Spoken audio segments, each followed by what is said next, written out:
Bueno, ¿comenzamos, doctora Carolina? Sí, claro que sí. Bueno, pues buenos días a todos. Les doy la más cordial bienvenida. Pues a nombre del director de nuestra Facultad de Enfermería y Nutrición, el maestro Luis Antonio Martínez Gurrián, pues les doy la más cordial bienvenida a todos. A quienes nos acompañan aquí a través de la sesión de Zoom y a quienes nos acompañan a través de la transmisión por Facebook. Bueno, en el marco de del Día de la Eliminación de la Violencia a la Mujer, pues tenemos el día de hoy esta plática que se llama Las y los profesionistas de la salud frente a la violencia de género, claves para su comprensión. Y para esto pues nos acompaña personal de la Defensoría de los Derechos Universitarios de nuestra Universidad Autónoma de San Luis Potosí. Y pues voy a leer un poco de la reseña de su currículum para que ustedes conozcan a las ponentes que nos van a acompañar el día de hoy. La maestra Beatriz Saraí Aguilera Gallegos es licenciada en Derecho y maestra en Derechos Humanos por la Facultad de Derecho de la Universidad Autónoma de San Luis Potosí. Ha impartido cátedra en la Facultad de Derecho de la Universidad desde el año 2011, así como en diversas instituciones de educación superior, como la Universidad José Vasconcelos, la Universidad de Matehuala y la Universidad del Centro de México, con temas en derechos humanos, equidad de género, sistemas de protección de derechos humanos, trata de personas, sistema penal acusatorio, derechos de víctimas, entre otros. Dentro de la administración pública ha desempeñado los cargos de directora de asesoría jurídica, directora de políticas públicas y capacitación, titular de la Unidad de Asuntos Jurídicos y Derechos Humanos, responsable de la Unidad de Igualdad de Género y Secretaría Técnica de la Comisión Ejecutiva Estatal de Atención a Víctimas desde el año 2016 hasta el agosto de 2020. Y actualmente ocupa el cargo de defensora adjunta de promoción y difusión dentro de la defensoría de esta universidad. Y pues la doctora Carolina, que es con quien vamos a comenzar ahorita esta sesión, es psicóloga, maestra en políticas públicas y género y doctora en psicología, trabajadora universitaria, integrante de la Red de Ciencia, Tecnología y Género, y colaboradora con la Universidad de Guanajuato, la Facultad Latinoamericana de Ciencias Sociales Campus México y la Universidad Intercultural. Entonces, bueno, pues son expertas en el tema. Les agradecemos mucho haber aceptado la invitación y estarnos apoyando en estas jornadas y sabemos que, bueno, que mucho va a contribuir también al trabajo que ustedes están haciendo en la Defensoría. Muchas gracias y pues bienvenidos a todos. Gracias por la presentación, tanto de la maestra Betty como mía. Y pues bueno, yo les doy la bienvenida a todas nuestras y nuestros participantes que están el día de hoy acá. Como saben, esta plática es sobre todo para alcanzar e identificar a qué nos estamos refiriendo cuando hablamos de violencia y de violencia de género. Y por supuesto, en algún momento en cualquier profesión nos vemos implicadas o implicados en situaciones en las que tanto somos recipientes de esa violencia ejercida, como también somos susceptibles de ejercerla. Entonces, es por eso que es bien importante que desde nuestro propio actuar profesional conozcamos cuáles son los tipos de violencias, sobre todo ser sensibles a cuestiones que a lo mejor creemos que son muy cotidianas, a lo mejor así nos criaron, así crecimos, así nos educaron y nos educamos, pero que son desaprendibles, es decir, podemos dejar de ejercerlas, no solo por cuestiones de ética, sino por responsabilidad, pues ahora sí que en cada una de nuestras formas de ejercer la materia. Entonces vamos a comenzar el día de hoy, primero identificando, bueno, pues qué es la violencia como tal. La maestra Diana Elvira Flores Palomo nos habla de que la violencia y la agresividad son cosas muy diferentes. ¿Se parecen? Sí, por supuesto. Sin embargo, la agresividad es un rasgo evolutivo, es un instinto, es por naturaleza. Las personas podemos llegar a ser agresivas, por supuesto. Sin embargo, esto al enfrentarnos a una situación en la que nuestra vida, nuestra integridad puede estar en peligro, actuamos de forma agresiva para poder reaccionar, para poder enfrentar aquello que nos quiere violentar, a final de cuentas. Es un rasgo que incrementa la eficacia biológica de la persona, en este caso del ser humano. En cambio, la violencia es agresividad fuera de control. no tienes que actuar necesariamente con violencia en ese momento. A lo mejor sí agresividad, pero la violencia ya va intencionada, la violencia es aprendida. Si cuando eras niña, cuando eras niño, aprendiste ciertas conductas violentas como normales, quizá cuando estemos más grandes seamos capaces de reproducir esas interacciones violentas, amenazas, golpes, incluso por ahí nos hablan de que la violencia no solamente son acciones, es decir, hacer la cosa o la conducta, sino dejar de hacer omisiones, o por ejemplo en el caso de niñas y niños, la violencia también es ejercida cuando no les hacemos caso, cuando hay negligencias en cuanto a su desarrollo, no darles de comer, no darles esa atención psicoemocional. O atender también a esa área de desarrollo. Entonces, la violencia, por desgracia y paradójicamente, no discrimina. De alguna manera nos toca a todas y todos, tanto ahora sí que como quienes la recibimos, como quienes la podemos llegar a hacer. ¿Qué es violencia de género? Para ello, primero tenemos que comprender a qué se refiere el género. Ustedes como estudiantes bueno, les comparto quienes están por acá por Facebook, están aquí estudiantes de la Facultad de Enfermería y Nutrición. Ustedes, más que yo, conocen cuáles son las diferencias biológicas, genéticas entre una mujer y un hombre, pero también me imagino que deben de saber que hay personas intersexuales, que es un espectro que a veces cae dentro de clasificaciones en las cuales no solamente observamos que hay personas de configuración genética XX o XY, sino que hay otras configuraciones genéticas que evidentemente trae algunas características físicas que nos diferencian las unas de los otros. Esto es lo que hablamos o lo que llamamos sexo. Al menos sexo biológico. Sin embargo, como seres humanos que somos, como personas que somos, nos encanta atribuir cualidades a lo biológico, e incluso nos encanta atribuir cualidades a todo, incluso a objetos inanimados, a colores. Y bueno, esto no es malo, más bien esto nos ayuda a llegar a comprender el mundo en el que vivimos, nos ayuda a clasificarlo, a saber qué pensar, cómo hacer con una u otra cuestión. Esto aplica también para el género. Por ejemplo, eh, para ayudarnos a comprender qué es género, qué es sexo, un grupo de científicos, científicas de la psicología hicieron un experimento y se sigue haciendo, de hecho, este experimento para ver qué tanto ha cambiado nuestra concepción de lo genérico. Por ahí de los años 50, 60, hicieron un experimento en cuneros con niñas y niños recién nacidos.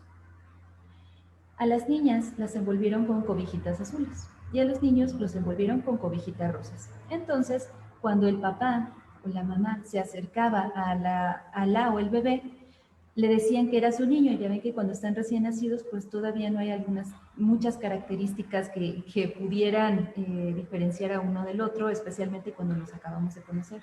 Entonces le decían al papá o a la mamá que ese era el bebé.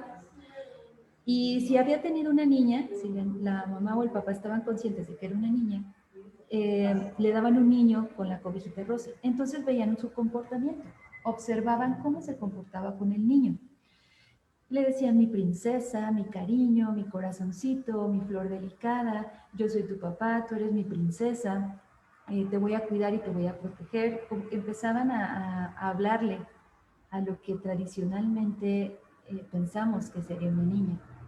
En cambio, cuando les daban las niñas con la cobijita azul, incluso la forma de agarrarlas cambiaba. O sea, le hacían así, aunque estaba recién nacida, la subían, la bajaban, la tomaban, incluso le daban golpecitos pequeñitos, la movían de un lado a otro, le decían mi campeón, qué fuerte, bienvenido al mundo, muchas gracias por estar aquí, etc.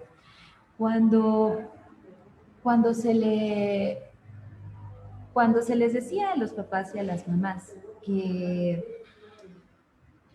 a quien tenían ahí, pues en vez de una niña, era un niño, pues se quedaban pensando, o incluso decían, ¿por qué la traía así? ¿O por qué me comencé a comportarme así con este niño? Es más, ni siquiera era mía, ni siquiera era mía. Entonces, las y los psicólogos, psicólogas que estaban ahí, intentaron hacer una especie de caracterización de cuáles son los estereotipos a los cuales nos enfrentamos y los cuales nos atribuyen desde que somos niñas y que somos niños. Es más, incluso antes de nacer, en los baby showers, ustedes sabrán qué colores y qué cosas le regalan a las mamás, porque usualmente no se piensa en los papás cuando van a ser apenas papás. ¿Qué le regalan a las mamás y a los bebés cuando van a nacer? ¿Qué colores utilizan? Si es niña, si es niño. E incluso las revelaciones de género, las fiestas de género, le dicen a la familia que la persona que van a ser es un niño o es una niña y abren una cajita con globos o lo que sea y si sale rosa, automáticamente toda la familia, las y los familiares saben que va a ser una niña. ¿En qué momento el rosa empezó a ser color de niña? ¿En qué momento el azul color de niño? ¿En qué momento pensamos que las niñas nacen más delicadas que los niños? Y bueno, no es que ser delicado, delicada, no es que ser sensible, no es que ser racional sea malo por sí mismo. Vamos a ver que, como les comentaba hace ratito, las personas, los seres humanos, las y los seres humanos, atribuimos cualidades, incluso a objetos inanimados. El problema viene cuando atribuimos algo más positivo, más valioso a una cualidad por sobre otra, a lo racional por sobre lo sensible, a lo fuerte por sobre lo débil. ¿Y quién creen que sale perdiendo en estas relaciones de ejercicio de poder? De nuevo, no es que una niña nazca así, no es que un niño naturalmente sea más atrevido, más valiente, más fuerte. Así nos vamos criando. Por ejemplo, en la infografía que ustedes ven aquí, tenemos incluso los colores. Los hombres son valientes, las niñas son miedosas. Muchas veces este es el resultado de la crianza diferenciada que tenemos. A lo mejor ustedes ya no, a lo mejor a ustedes no les tocó así. Quizá en sus familias, con sus amistades, en la misma escuela, tienen otras concepciones. Sin embargo, si ustedes le preguntan a su mamá, a su papá, abuelas, abuelos, ¿cómo era antes? Van a encontrar una diferenciación bien marcada entre los estereotipos. A veces, bueno, no a veces, yo sé que ustedes lo han escuchado, se trata de insultar a un hombre diciéndole, pareces vieja, pareces niña. Entonces, ¿qué tiene de malo ser mujer? ¿Qué tiene de malo correr como mujer? ¿Qué tiene de malo ser niña? Y pues bueno, si tú te identificas con lo masculino, si te identificas como un hombre, nada se nos quita si nos dicen mujer, si nos dicen niña. Y pues bueno, a lo mejor a las mujeres si nos tratan de insultar diciéndonos que pareces hombre, pareces vato, eres un morro, pues realmente para muchas de nosotras no es un insulto, no, porque sabemos que ser hombre no es malo. Pero bueno, sí hay una diferenciación bien marcada cuando incluso lo dicen de chiste o de broma. Entonces, ¿por qué hacer esta diferenciación? ¿Por qué atribuir cosas que a lo mejor no necesariamente son, más bien no son naturales? Es como si nos creyeran que nos ponen un chip cuando nacemos y automáticamente las mujeres sabemos cuidar mejor.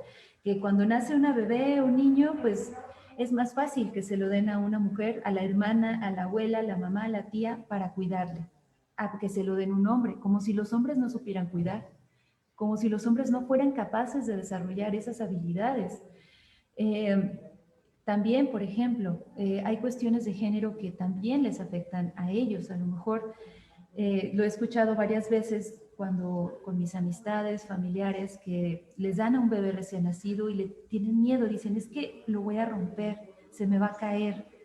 Y pues bueno, o sea, ¿por qué una mujer no diría eso? O muchas, o sea, no todas pues, pero ¿por qué no escuchamos esto tan usualmente en una chica? Bueno, desde la forma en que la que empezábamos a jugar o cosas que jugábamos cuando éramos niños, cuando éramos niñas, también van diferenciando estos comportamientos. Si pudieron ser aprendidos desde que eran chicas, chicos, también pueden ser aprendidos ahora en su adultez. ¿A qué se debe? El sexo y el género se parecen, no son lo mismo. Sin embargo, a las personas nos encanta atribuir estas cualidades. Eso significa que el género es una construcción social, es una construcción histórica, espacial. ¿Histórica por qué?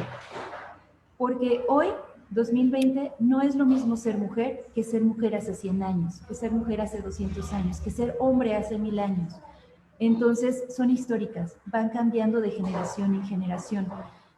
Espaciales, no es lo mismo ser una mujer en San Luis Potosí, capital, que ser mujer, que ser hombre en la Huasteca Potosina, que ser un hombre en el sur de México o en la frontera. Entonces, las configuraciones genéricas se parecen, sí, pero sí tienen sus variaciones.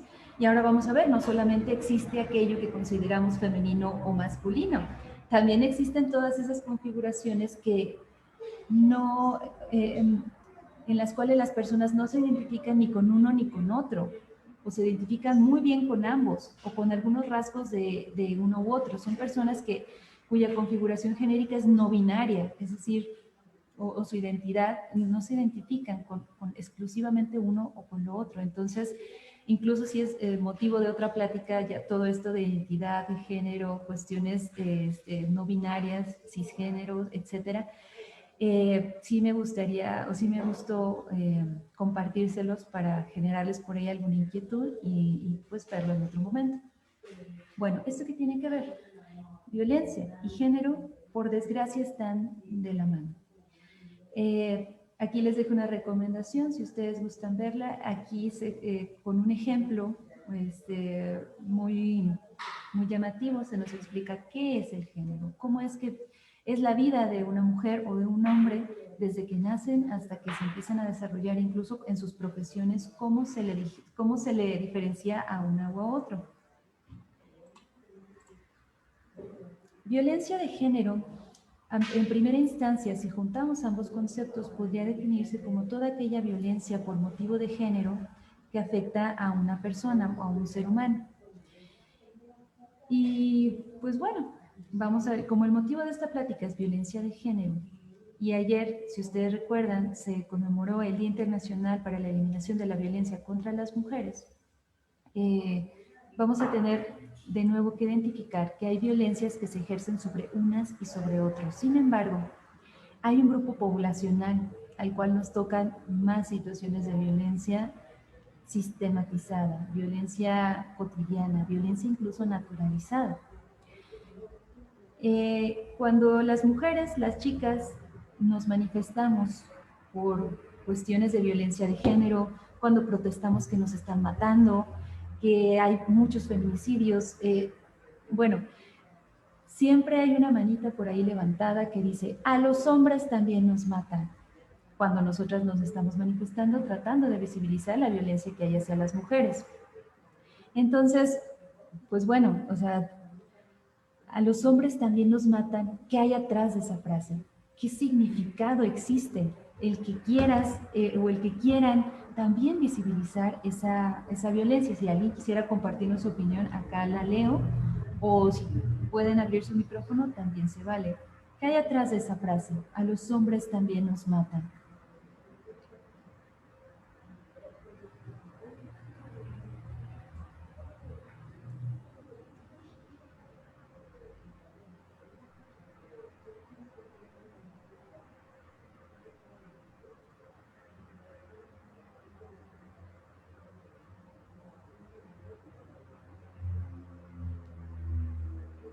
Muchas veces cuando las mujeres, las chicas, hacen marchas o hacemos marchas, nos manifestamos, exigimos justicia, pareciera que hay la necesidad de decir, pero es que ustedes no, o sea, ustedes no solamente son las únicas que sufren violencia, estamos en un país en el cual las situaciones de violencia están a la orden del día, la inseguridad está a la orden del día.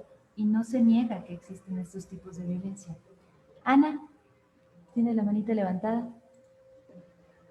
Sí, bueno, en una clase recuerdo que veíamos sobre estadísticas que por violencia hay más muertes en hombres que en mujeres, pero a lo que íbamos es que mucha de esta violencia, bueno, nos comentaba una maestra, por ejemplo, que un día le tocó recibir un paciente que mencionaba que estaba todo golpeado y en muy mal estado, pero que solo se golpeó con otro porque lo retó. Entonces, a eso era lo que íbamos. Es diferente que puedan ocasionarse estos problemas de violencia pues de alguna manera por agresividad por parte de ambas personas, a ser tú víctima de la agresividad de otro y no solo yo me imagino que en la violencia en los hombres se junta la agresividad de ambas partes y en la violencia de género es más la agresividad de, pues, en su mayoría de la parte, bueno, de parte del hombre hacia la mujer. Sí, muchísimas gracias. Creo que ejemplifica, y tu maestra también ejemplificó bastante bien esa situación. Y no es que las mujeres no seamos capaces de agresividad ni de violencia, claro que somos capaces. La cosa es hacia quién se ejerce esa violencia y de quién a quién. Miren, en esta gráfica vamos a observar en naranja, son homicidios, estos homicidios son del año 2017. Homicidios ocurridos en hombres y en mujeres. Vemos que alrededor del 85-90% de los asesinatos o de los homicidios fueron hacia hombres. Fueron hombres a los que asesinaron. Y el resto, entre el 10 y el 15% de mujeres.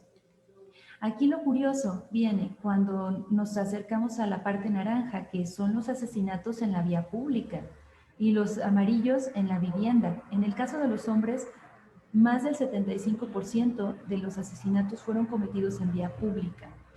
Existe algo que se llama división sexual del trabajo o división sexual también de los sexos, por incluso genérica, en el que los hombres se les atribuye lo público durante muchos años, pues lo público, lo político, lo remunerado, los lugares en los cuales puedan sobresalir y demostrar esa capacidad de proveer, de ser fuertes, de ser valientes, de ser más. Y a las mujeres lo privado. No está lo privado, de los cuidados, el hogar, la crianza, no es que sea menos, es que se le atribuye menos, tanto así que a sus mamás o gente que se queda a cuidar en la casa, a lo mejor también sus papás, nadie les paga por el trabajo que realizan. Y vamos a ver, o sea, cuántas profesiones podría realizar una mamá o un papá que específicamente se dedique a esas labores. Enfermería, medicina, educación, psicología y chefa, todo lo que implica el cuidado de un hogar y la crianza también. Pero bueno, por desgracia eso se ve reflejado en situaciones, por ejemplo, como la violencia tan aguda como llegar a un asesinato. A los hombres se los asesina más en la vía pública y menos en la vía privada, en la vivienda. Sobre todo por cuestiones pues, de inseguridad, de crimen organizado, narcotráfico, disputas entre ellos mismos, etc.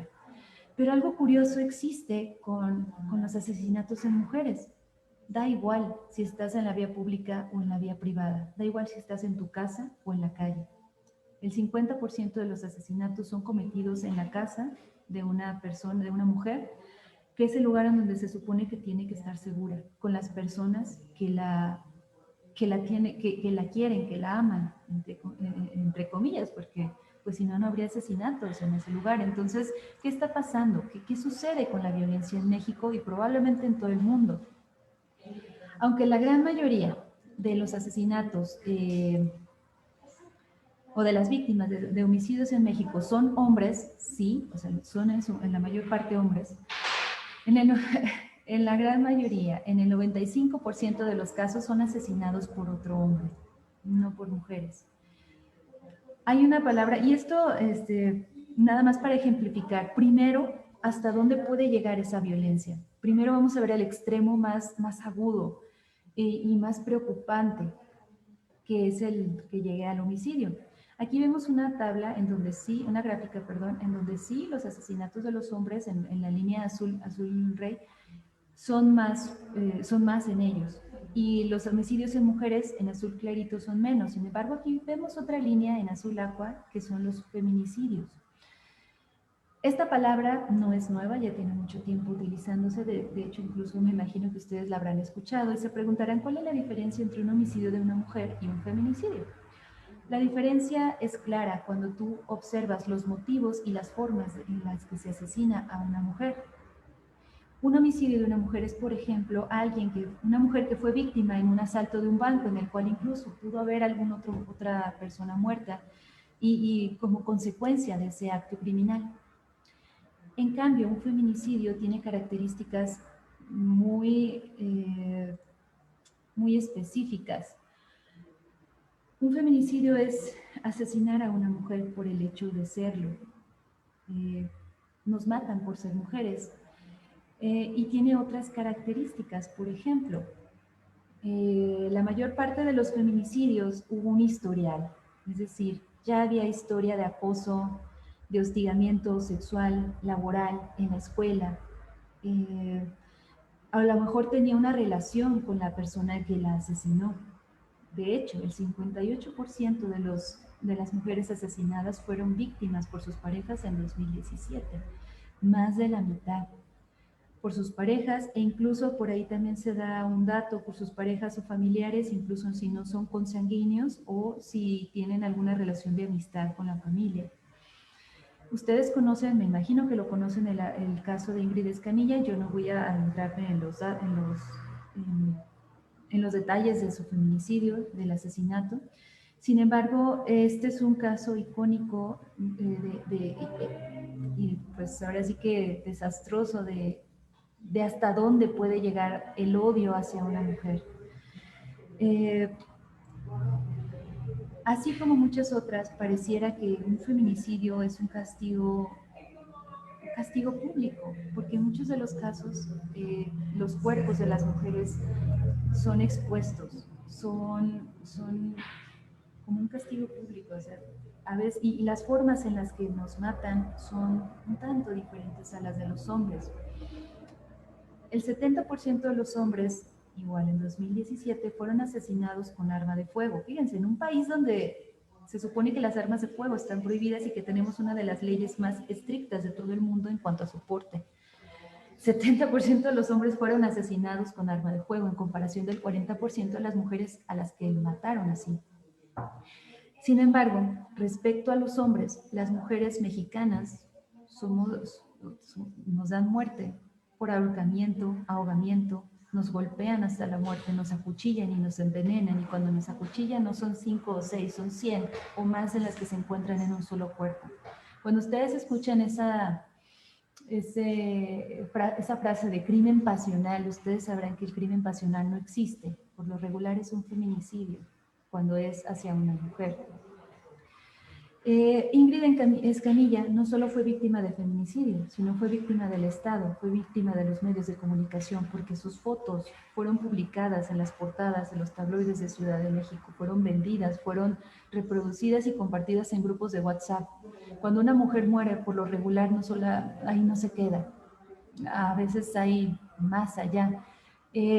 Si ustedes tienen chance, por ahí les recomiendo ver Las 3 muertes de Marisela Escobedo, está en Netflix, si quieren verla, y ahí observamos que los feminicidios no solamente se quedan en el cuerpo y la persona de una mujer. ¿Por qué les estoy comentando todo esto? Y bueno, hay otra característica en los feminicidios, y es que en el 80% de las mujeres que fueron asesinadas así, también hubo agresión sexual, a diferencia de los hombres que son asesinados. Entonces, 80% es alarmante. ¿Por qué se los comento? A ver, sí, los hombres sufren mucha violencia en México, pero no a manos de las mujeres, sino de nosotros mismos, dice Josué Lavandeira hablando de él. En cambio, la violencia que sufrimos las mujeres sí es en una abrumadora mayoría ocasionada por los hombres.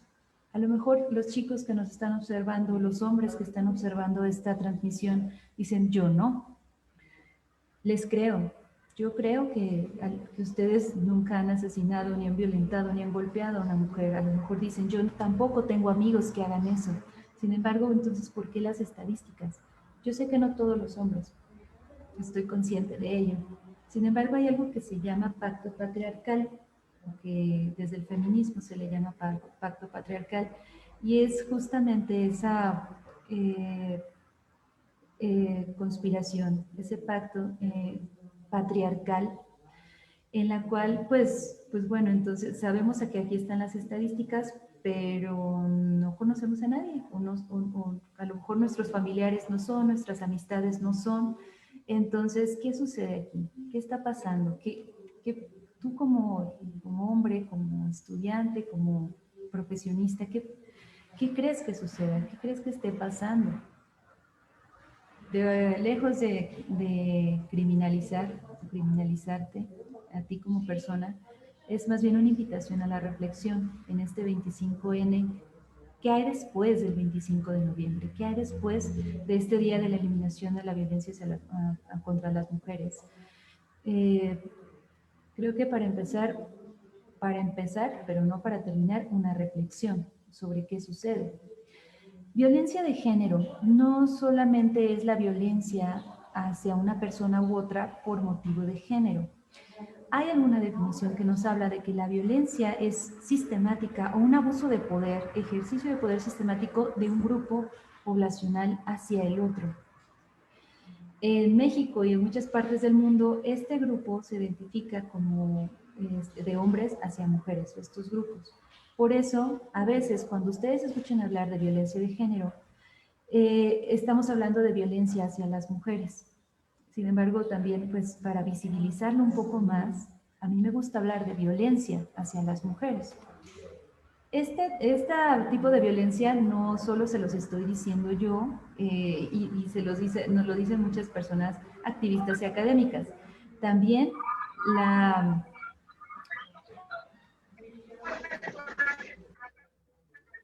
¿Podrían apagar por ahí su micrófono, por favor? Gracias. También está tipificada en una ley que se llama Ley General de Acceso a las Mujeres a una Vida Libre de Violencia, en donde se especifican muchos tipos y modalidades de violencias, además de la violencia de género. Entonces, es toda aquella violencia basada en género que le cause daño psicológico, físico, patrimonial, económico, sexual o la muerte tanto en el ámbito público como en el ámbito privado. Entonces, no es cualquier tipo de violencia, es una que todas y todos podemos llegar a ejercer, pero lo importante es observarla antes de hacerla, antes de siquiera ejercerla, o en el momento en el que la estamos haciendo, detenernos y por supuesto, reparar ese daño. Existen muchas formas de este tipo de violencia. Es sistemática, normalizada y cotidiana. ¿Por qué sistemática? Imagínense vivir en una sociedad, en una realidad en la cual en todo momento puedes ser víctima de violencia, víctima de prejuicios, en donde en cualquier institución en la que estés, pues es ejercida. Este tipo de violencia generalizada en toda la sociedad, no solamente en la sociedad mexicana, en la sociedad potosina, es sostenida por creencias, prejuicios, estereotipos de género, incluso tradiciones. Lo que se considera tradicional y bonito, entre comillas, puede representar una violencia. Y por supuesto, por toda nuestra estructura socioeconómica, política y otros factores psicosociales. Esto es una violencia sistemática, es cotidiana porque es de todos los días. En tu casa, en la escuela, en tu trabajo, con tus amistades, a lo mejor si vas a una iglesia, también, o sea, es en todos lados, y es normalizada porque creemos que así se hacen las cosas, porque entre nuestras amistades así se hicieron las cosas, pero esto no es necesariamente verdad. Entonces, el primer paso justamente es esto, aprender a reconocerla. Y por supuesto hay diferentes tipos y modalidades, como les comentaba, acá en la ley se especifican, en los cuales le voy a dar la voz a la maestra Betty, que nos explicará no solamente desde la legalidad, sino desde una perspectiva de derechos humanos, ¿a qué nos estamos refiriendo? Entonces, bueno, pues por mi parte es todo. Espero que les haya servido un poquito, por más breve que haya sido, y ojalá podamos coincidir en otro momento. Yo le dejo la voz a la maestra Betty y pues nos estamos viendo muy, muy pronto.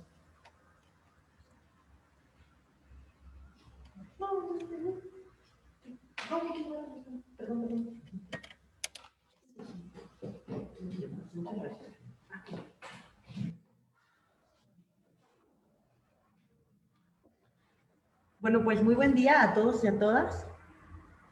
Para dar continuidad a esta presentación en donde me ha antecedido la doctora Carolina, pues sí quisiera con ustedes compartir algunos datos que son necesarios que los conozcamos.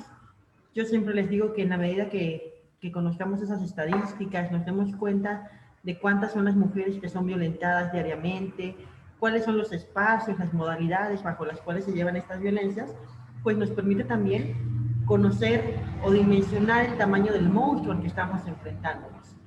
Hablar de la violencia de género, sin duda alguna, es también hablar de otra pandemia.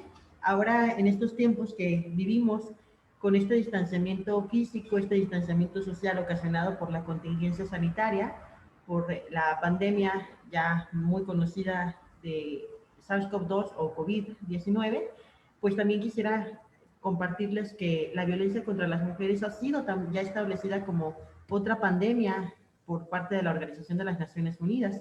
Sin embargo, pues haciendo una comparativa nos damos cuenta que no se ha destinado el mismo recurso, no hay los mismos esfuerzos para combatir ambas pandemias, sino que la contingencia sanitaria es la que ha sido más trabajada cuando esta violencia en contra de las mujeres, pues nos hemos dado cuenta que nos ha arrebatado a muchas mujeres, ha matado a muchas otras, y pues no es cosa menor, sino todo lo contrario. Ya un poquito, no voy a redundar tanto en este punto de lo que es la violencia contra las mujeres.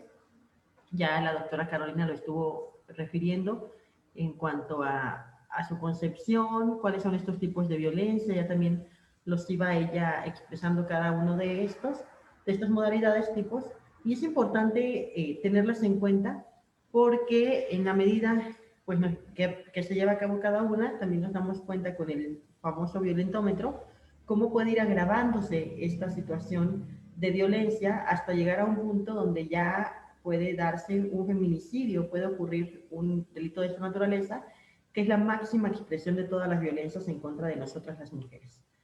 Bueno, también aquí están los tipos de violencia.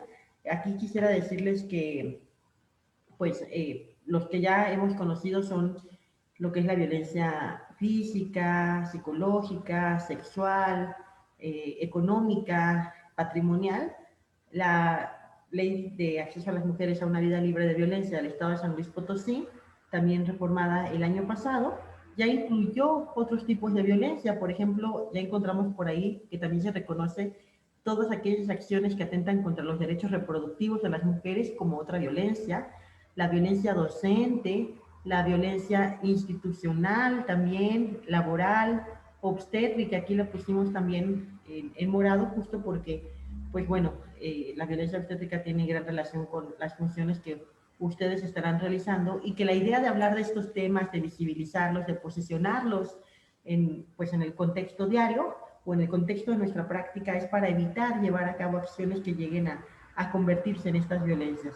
También reconoce la violencia en el noviazgo o esa violencia en contra del derecho a la libre elección del cónyuge o de la pareja, que en pleno siglo XXI seguimos encontrando y no tendríamos que ir a Medio Oriente, a Chiapas, a Oaxaca, a darnos cuenta, sino volteamos a la periferia de nuestra capital o volteamos hacia la Huasteca y nos encontramos que todavía hay niñas y adolescentes que son intercambiadas por sus familias a cambio de ganado, a cambio de dinero o a cambio de alcohol.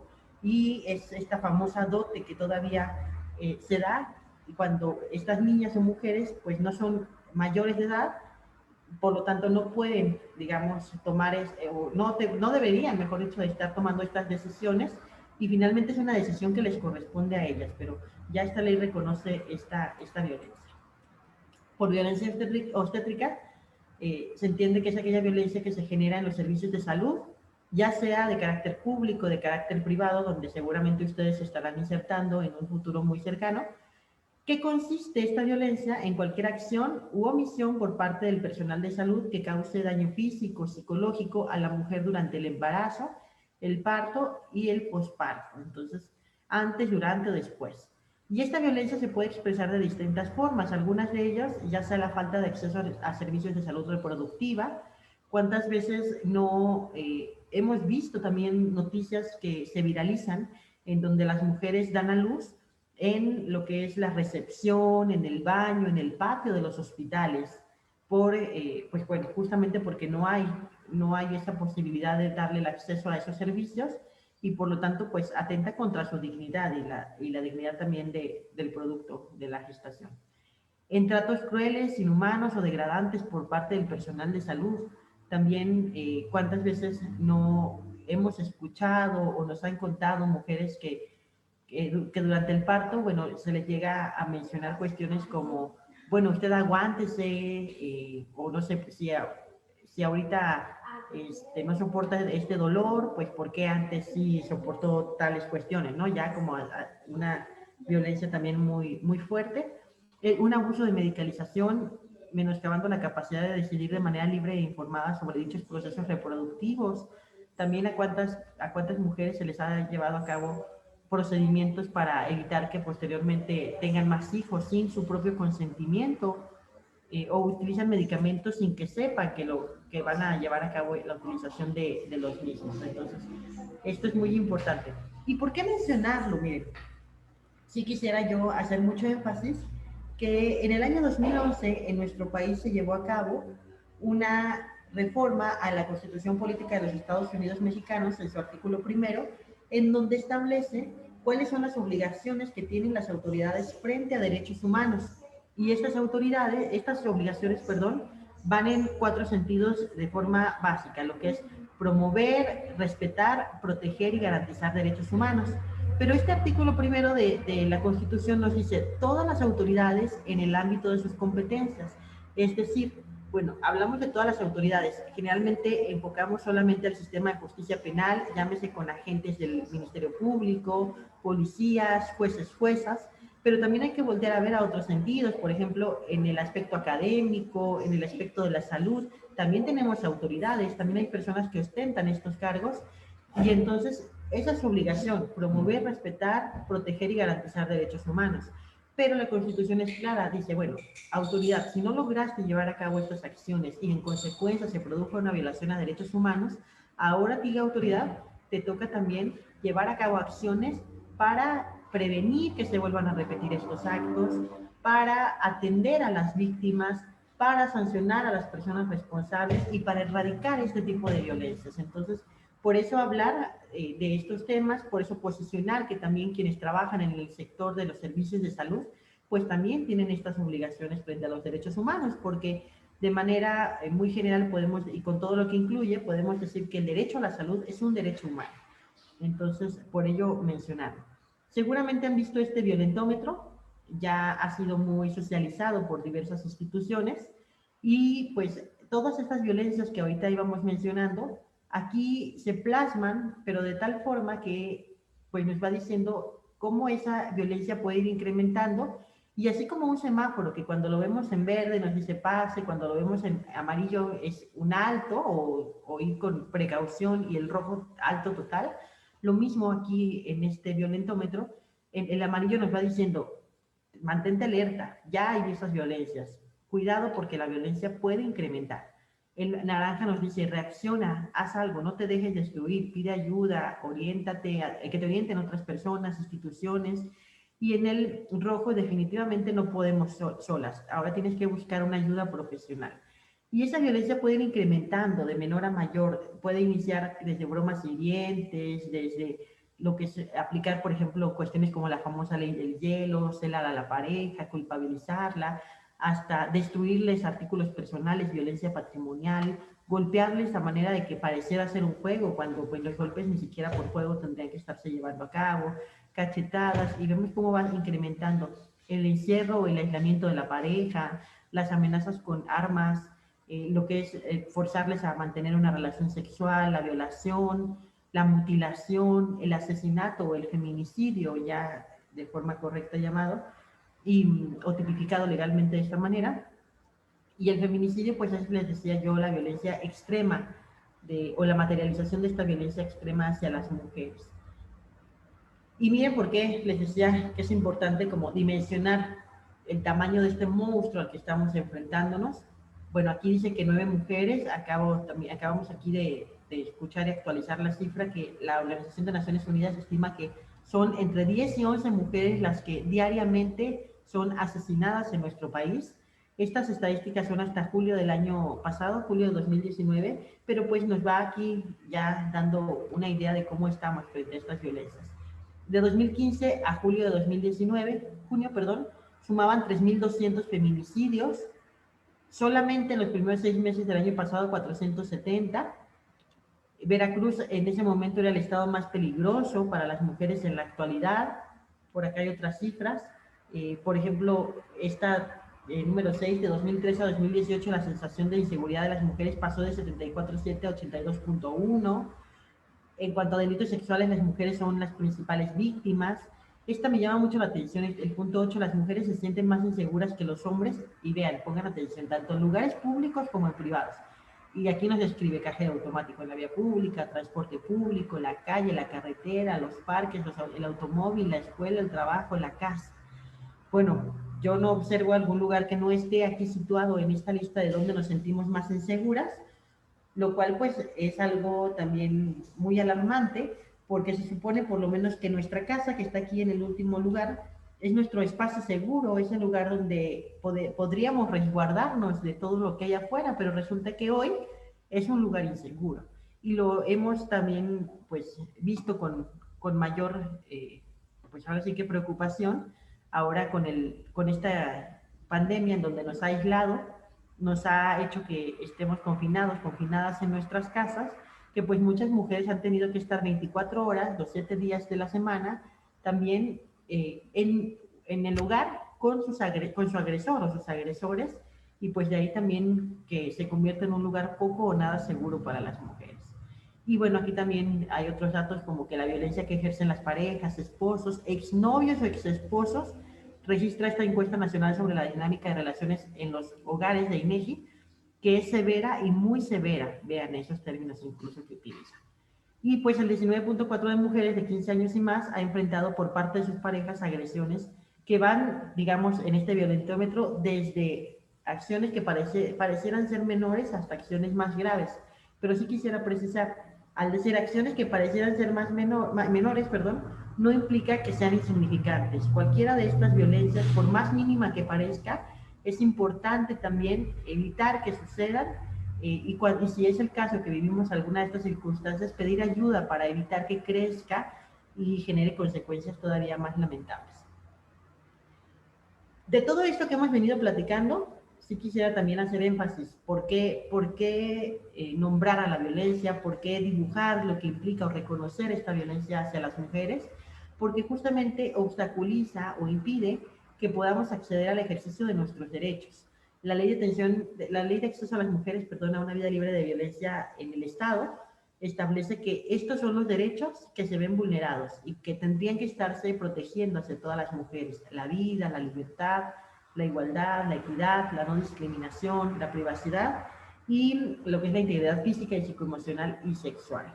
Son los derechos, por lo menos son los básicos o un mínimo existencial. No implica que todos los demás derechos que podamos ubicar no los ejerzamos. Sí, todos son para todas las personas y no se diga las mujeres, pero estos particularmente son los que tendrían que estarse protegiendo desde todos los espacios.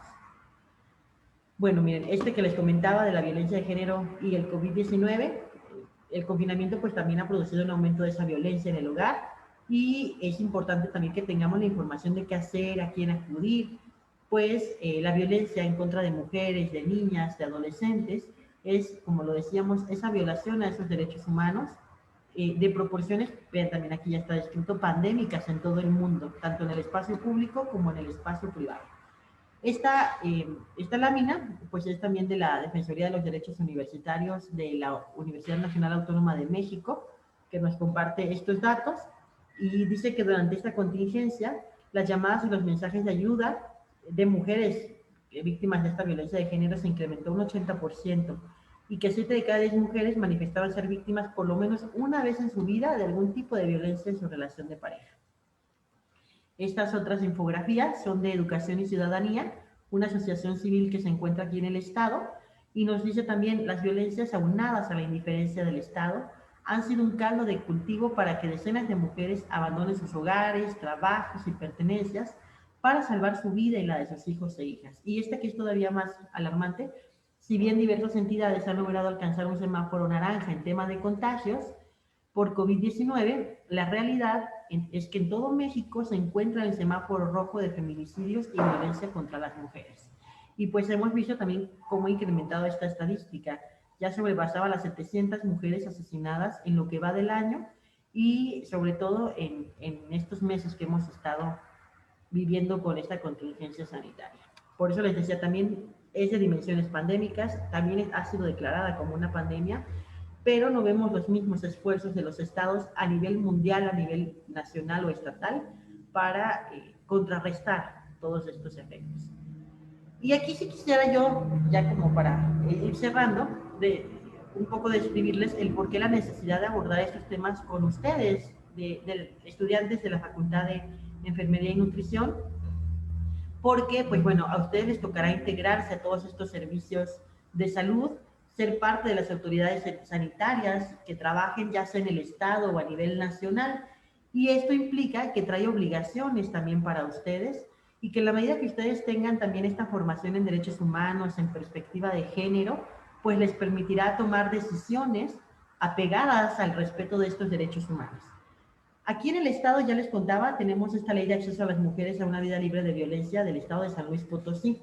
Esta ley crea lo que es el Sistema Estatal para la Prevención, Atención, Sanción y Erradicación de la Violencia contra las Mujeres. La conforman diferentes dependencias de la Administración Pública del Estado, por ejemplo, Seguridad Pública, lo que es la Secretaría de Educación de Gobierno del Estado, lo que es la Fiscalía General de Justicia, por el Instituto Estatal de las Mujeres, desde luego, como el órgano rector de la política pública en materia de derechos de las mujeres, y sobre todo también la Secretaría de Salud está dentro de este sistema estatal, y se establecen en esta ley cuáles son las competencias que tiene tanto el sistema como cada una de las dependencias que integran a este sistema. Y aquí, bueno, quisimos trabajar algunas de ellas de forma muy general para que ustedes también se den cuenta por qué hablar de estos temas. Dice que las competencias o obligaciones para la Secretaría de Salud son, entre otras, diseñar una política de prevención, de atención y erradicación de la violencia contra las mujeres, capacitar al personal en todas estas áreas de derechos humanos, de violencia obstétrica, de derechos sexuales y reproductivos, que garantice que al momento que ustedes brinden una atención en materia de salud, lo hagan desde una perspectiva de género y de derechos humanos. Participar también de manera activa en ejecutar el programa estatal para prevenir, atender, sancionar y erradicar la violencia en contra de las mujeres, sobre todo diseñando modelos de prevención, atención y erradicación. Es decir, que ustedes también contribuyan, porque la salud es un aspecto primordial de las personas, tanto salud física, mental, y entonces también tienen que estarse sumando a estas acciones en pro o en favor de los derechos de las mujeres. Apoyar a las autoridades encargadas de efectuar investigaciones en materia de violencia en contra de las mujeres.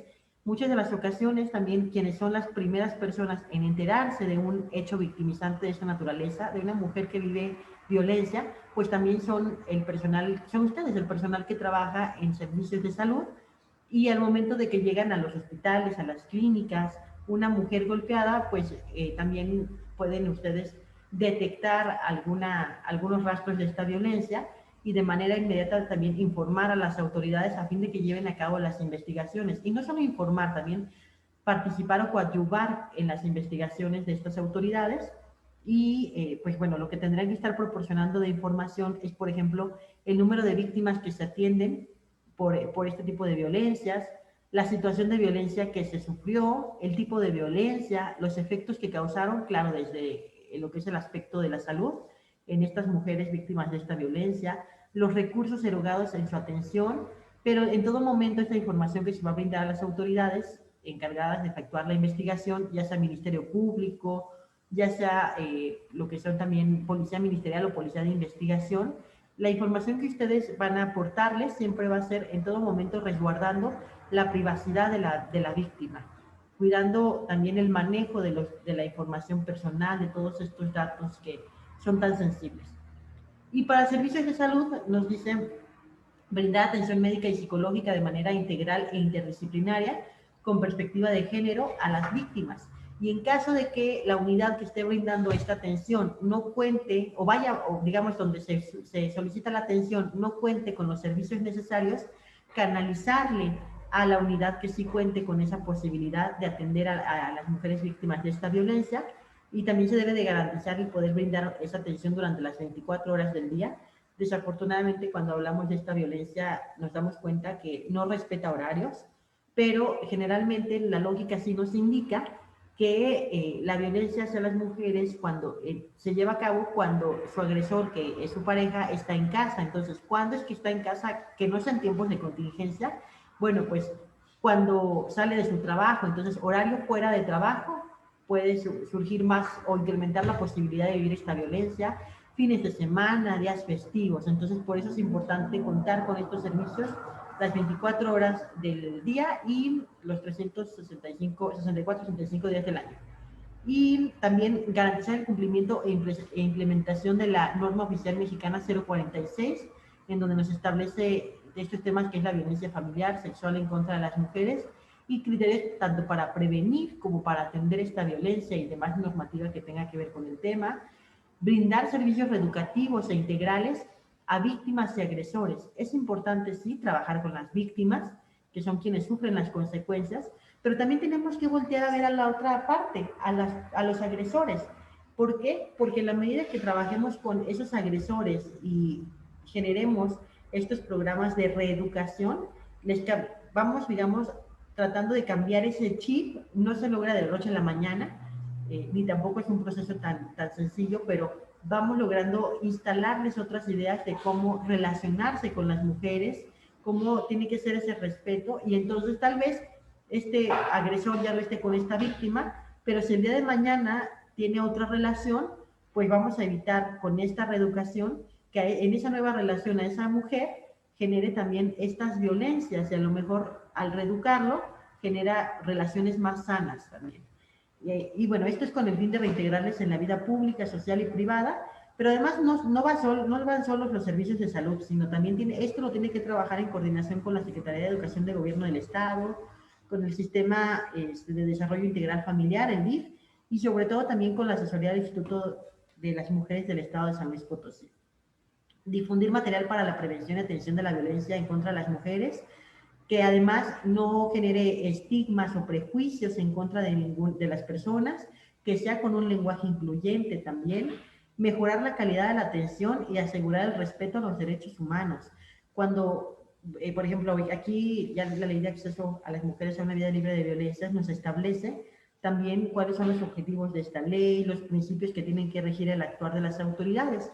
Pero particularmente cuando hablamos de la atención a víctimas, es la Ley de Atención a Víctimas del Estado de San Luis Potosí, que nos refiere cuáles son los principios rectores que se tienen que llevar a cabo al momento de brindar atención a víctimas. Todas las personas que atienden a una víctima tienen que seguir estos principios. Ustedes no son la excepción, como lo hemos dicho. Algunos de ellos, por ejemplo, es la buena fe, siempre creer en el dicho de la víctima también. O es, por ejemplo, no criminalizar, digamos, no dar por hecho o no pensar, no alojarnos esa idea de que, pues la mujer lo provocó, la violaron porque mira cómo se viste, o ve las horas de la noche en las que salió, pues cómo no le iba a pasar esto, ¿verdad? Entonces, no vamos a criminalizar, no vamos a asumir que es la mujer la que tiene la culpa de esta violencia, no vamos a revictimizar, es decir, ya de por sí fue víctima de estas violencias, y si llega a nuestras instituciones y nosotros les maltratamos, generamos lo que se conoce como una victimización secundaria o revictimización, que es cuando, por ejemplo, no, bueno, esperes hasta que haya alguien que le pueda atender, o bueno, no sé, a lo mejor hacerle que se regrese a su casa y que venga en otro horario, entonces ya es una doble victimización. Igualmente también el trato digno es otro de los principios rectores que debe estar presente en todo momento, al momento que, pues ahorita que trabajemos o atendamos a víctimas. Ay, perdón. Y también, pues lo que es implementar acciones para sensibilizar, capacitar, actualizar al personal médico, al personal administrativo y de salud, de servicios de salud, a fin de que cuenten con las herramientas necesarias para identificar y canalizar a las mujeres, e incluso tiene un apartado específico donde dice también mujeres con discapacidad que sean víctimas de violencia. Entonces, esto es importante para poder brindar estos servicios que sean de calidad, orientarle, asesorarle y canalizarle a las instancias que también van a intervenir en estos procesos con estas víctimas. Y ya para finalizar ahora sí, ya una vez que vimos en dónde ustedes van a estar trabajando todos estos temas, pues también quisiera no pasar por alto este punto de cuáles son las instituciones que tenemos a donde podemos canalizar y que yo se las quiero compartir. Seguramente habrá quien las conozca, habrá quien no, pero sí quisiera que tuvieran la idea de que si ustedes tienen en sus manos poder apoyar a víctimas canalizando las instituciones, sepan que quien protege los derechos humanos de estas mujeres, pues aquí en el Estado tenemos dos instituciones, como lo es la Comisión Ejecutiva Estatal de Atención a Víctimas y el Centro de Justicia para las Mujeres.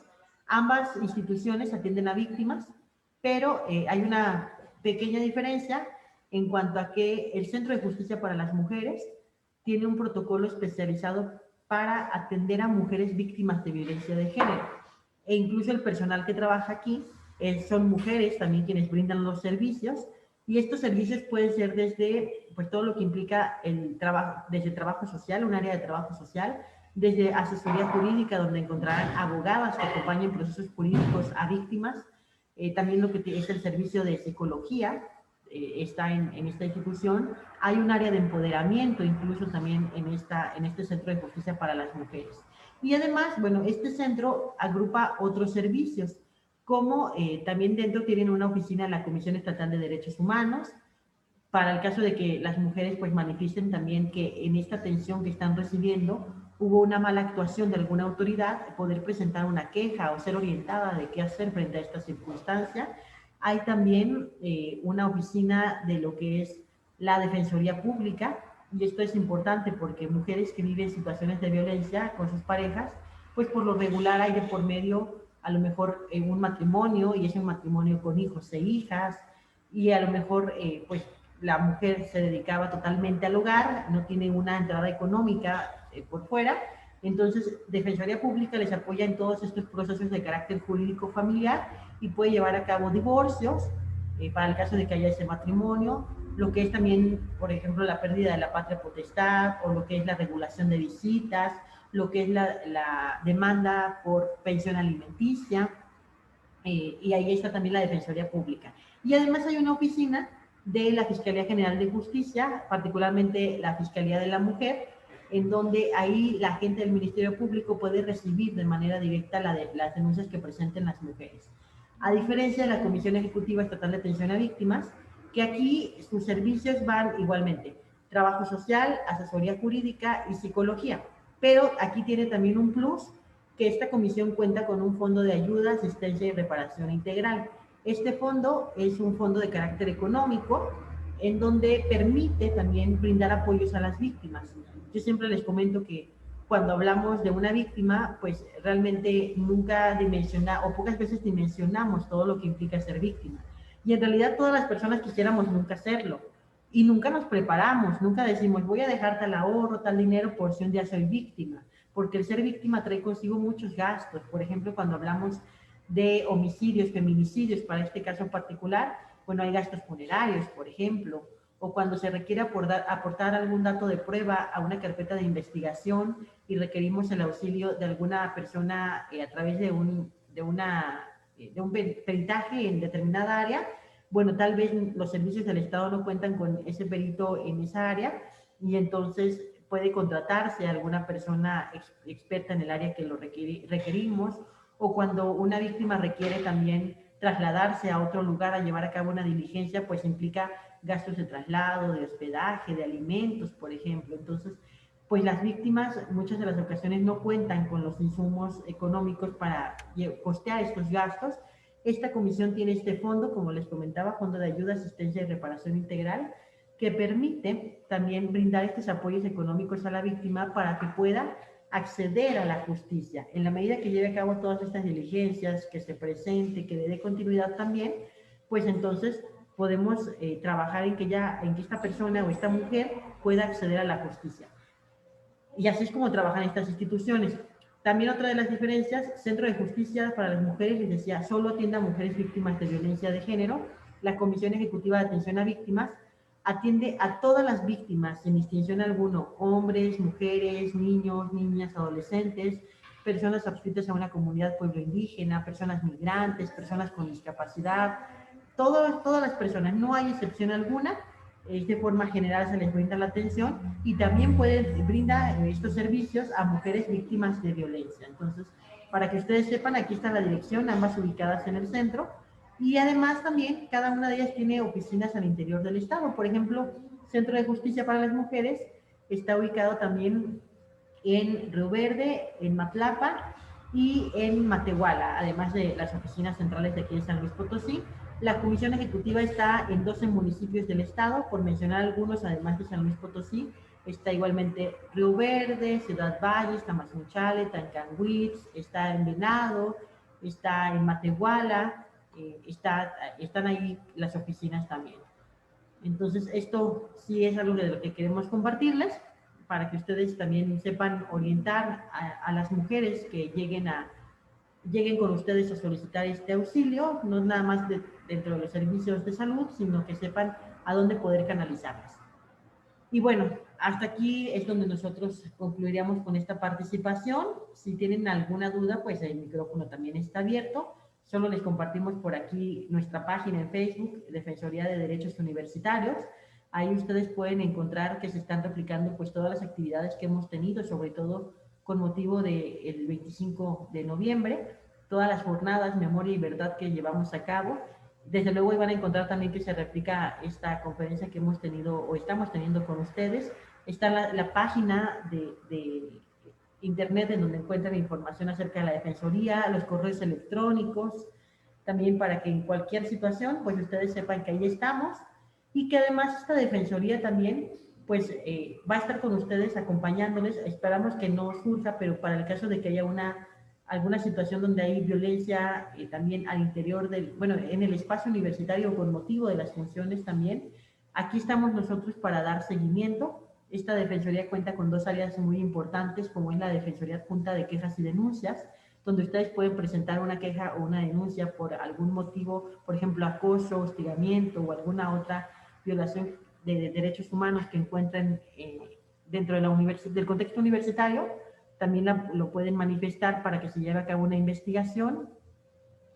O igualmente estamos desde la Defensoría Adjunta de Promoción y Difusión, en donde estamos la doctora Carolina y su servidora. Y aquí, pues bueno, lo que vamos a estar trabajando es justamente transversalizar o, digamos, instalar todos estos temas de género, de derechos humanos, en todo el espacio o en toda la comunidad universitaria, desde lo que es estudiantes, desde lo que es el espacio académico, el espacio administrativo. Entonces, ahí sepan que vamos a estar también a la orden para trabajar y acompañar en todos estos procesos. Y bueno, aquí concluiríamos esta participación. No sé si alguien tuviera alguna duda, algún comentario que quisiera compartirnos, tanto a la doctora Carolina como a mí, pues estamos también aquí atentas a dar respuesta a ello.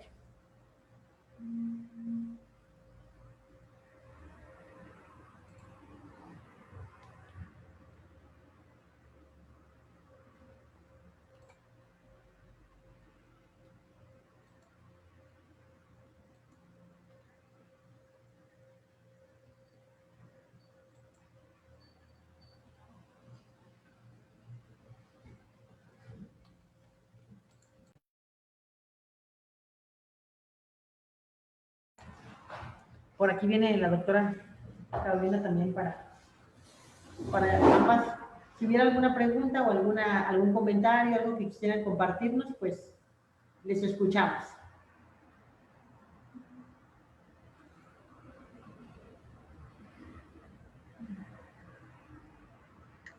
Bueno, yo,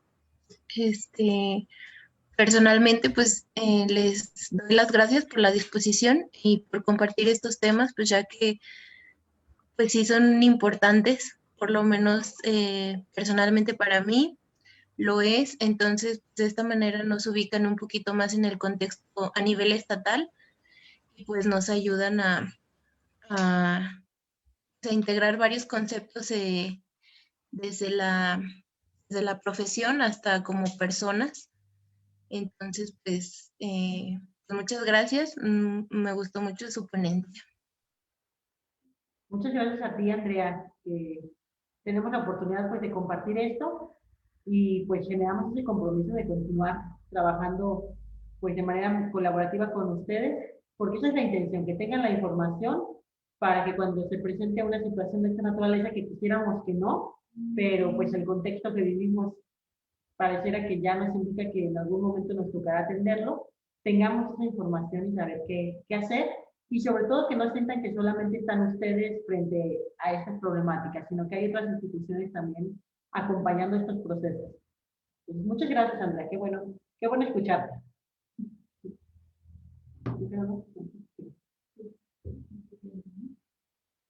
No sé si alguien quisiera compartirnos o tiene alguna inquietud, alguna duda.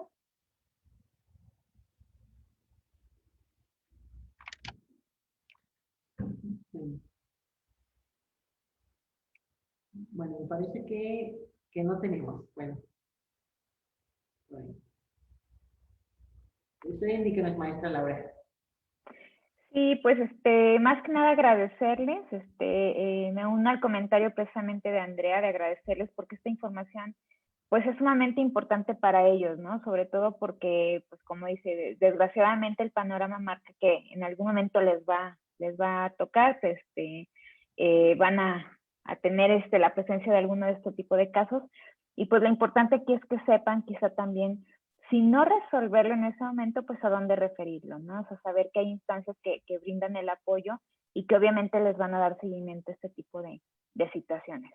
Pero bueno, pues agradecerles por su disposición, por su información que nos presentaron, y sobre todo, bueno, pues el agradecerles también a quienes entraron ahorita a la sesión, a quienes nos están viendo a través de Facebook, y esperamos que esta información sea muy útil para su práctica profesional. Les vamos a hacer llegar una constancia que me va a permitir leerla, ya no la voy a proyectar para no entretenerlos mucho, pero pues a nombre del maestro en Ciencias de la Enfermería Luis Antonio Martínez Burrión, pues les va a extender una constancia tanto a la doctora Carolina Olvera Castillo como a la maestra Beatriz Saraí Aguilera Gallegos por haber presentado esta ponencia a las y los profesionales de la salud frente a la violencia de género, claves para su comprensión, a estudiantes de la licenciatura en enfermería este jueves 26 de noviembre a las 11 horas, pues a través de Zoom. Entonces, a nombre del director de la Facultad de Enfermería y Nutrición, pues les agradecemos mucho su presentación del día de hoy. Esperemos seguir poder seguir escuchándolas en algún otro momento. Claro que sí, muchas gracias, maestra, y pues con el gusto de poder participar en estos espacios de reflexión y pues adelante, todo lo que podamos estar trabajando. Aquí estamos desde la Defensoría de los Derechos Universitarios a la orden para construir conjuntamente. Muchísimas gracias. Gracias a todos. Hasta luego, chicas, chicos. Hasta luego.